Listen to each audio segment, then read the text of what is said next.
அனைவருக்கும் வணக்கம். இது சாரதி லா ஸ்டடீஸ். சாரதி லா ஸ்டடீஸில் ஹியூமன் ரைட்ஸில் அடுத்ததாக பார்க்கக்கூடிய கொஸ்டின் பார்த்தீங்கன்னா, important provisions of protection human rights act 1993 பற்றின டீட்டெயில்ஸ் கேட்குறாங்க. எத்தனை இம்பார்ட்டன்ட் ப்ரொவிஷன்ஸ் இருக்குது ப்ரொடெக்ஷனில் அப்படின்ற மாதிரி. இதுவும் நேரடியாக உங்களுக்கு கேட்க வேண்டும் என்ற அவசியம் இல்லை என்றதை நினைவில் வச்சுக்கிங்க. இது நம்ம கிட்டத்தட்ட பார்க்குறது எல்லாமே ஒரு காமனான ஒரு டாபிக்ஸ் தான். இதெல்லாம் நேரடியாக உங்களுக்கு கேட்கணும், அப்பா இதை எழுதுப்பா அப்படின்னு உங்கள் கொஸ்டின் பேப்பர் உங்களுக்கு கேட்காது, நீங்களாக தான் எழுதணும். ரைட். முக்கிய விதிகள் இம்பார்ட்டன்ட் ப்ரொவிஷன்ஸ் என்ன? மொத்தம் 8 விதிகள் இருக்குது. ஒன் பை ஒன்னாக அரே பண்ணுறேன் பாருங்கள். செக்ஷன் 2D மனித உரிமைகளின் வரையறை. இந்த ஹியூமன் ரைட்ஸ் ஆக்ட் 1993 இருக்கக்கூடிய செக்ஷனை நம்ம பார்க்குறோம்.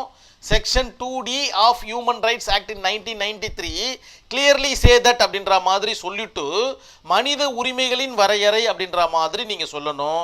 மனிதனின் உயிர், சுதந்திரம், சமத்துவம் மற்றும் கண்ணியத்துடன் தொடர்புடைய உரிமைகளே மனித உரிமைகள் என வரையறுக்கப்படுகிறது. யூஎன்ஓல சொல்லக்கூடிய அந்த யுனைடெட் டிக்ளரேஷனில் என்ன சொல்லியிருக்காங்களோ அதே தான் இங்கே சொல்லுது. ஏன்னா உலகம் முழுமைக்கும் உண்டான கான்செப்ட் அங்கிருந்து பெறப்பட்டது அப்படின்றத நினைவில் வச்சுங்க. மற்றது மாறத்துக்கு அவசியம் கிடையாது, சட்டங்கள் மாறுவதற்கு அவசியம் கிடையாது. ஏன்னா எதுவாக இருந்தாலும் நேச்சுரல் ஜஸ்டிஸோடு இணைஞ்சு வந்துடுச்சுன்னா எல்லோருக்கும் சமமாகத்தான் பார்க்கப்படும். செக்ஷன் 3 மனித உரிமைகள் ஆணையம் NHRC நேஷனல் ஹியூமன் ரைட்ஸ் கமிஷனை பற்றி சொல்லுது. தேசிய மனித உரிமைகள் ஆணையத்தை அமைக்க இந்த பிரிவு வழிவகுக்கிறது. செக்ஷன் 3 இருந்தால் மட்டும்தான் நேஷனல் ஹியூமன் ரைட்ஸ் கமிஷனை அமைக்க முடியும். அதே போல் செக்ஷன் 12 பார்த்தீங்கன்னா NHRC பணிகள், அதனுடைய பணிகளை பற்றி சொல்லுது.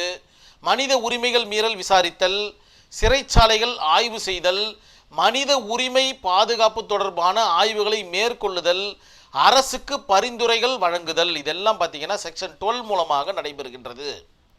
செக்ஷன் 13 பார்த்தீங்கன்னா NHRC இன் அதிகாரங்களை பற்றி சொல்லுது.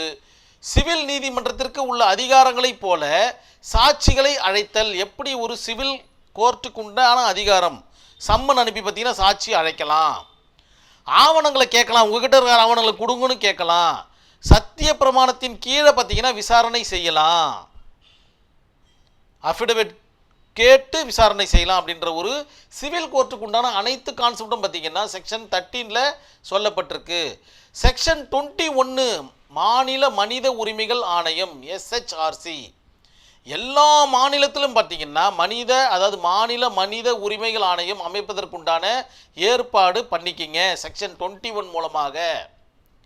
செக்ஷன் 29 மனித உரிமைகள் நீதிமன்றம்.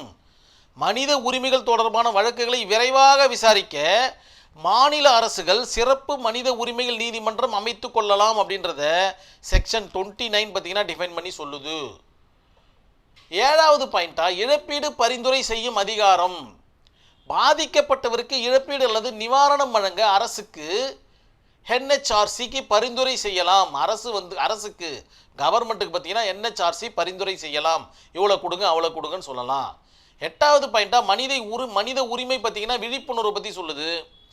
மனித உரிமைகள் குறித்த கல்வி, ஆராய்ச்சி மற்றும் விழிப்புணர்வு நடவடிக்கைகளை ஊக்குவிக்கிறது. ஹியூமன் ரைட்ஸ் சம்பந்தமாக எந்த ஒரு விஷயமா இருந்தாலும் அதை பார்த்தீங்கன்னா என்கரேஜ் பண்ணுறது தான் இந்த 8வது பாயிண்டாக பார்க்கப்படுகிறது. எல்லாமே உங்களுடைய ஆன்சர் ஷீட்டில் இருந்து தான் ஆகணும். எல்லாம் தான் ஹியூமன் ரைட்ஸ். இதை பற்றி தான் நான் பேசிக்கிட்டே இருப்பேன். நான் வீடியோவை கம்ப்ளீட் பண்ணிக்கிறேன். நன்றி, வணக்கம்.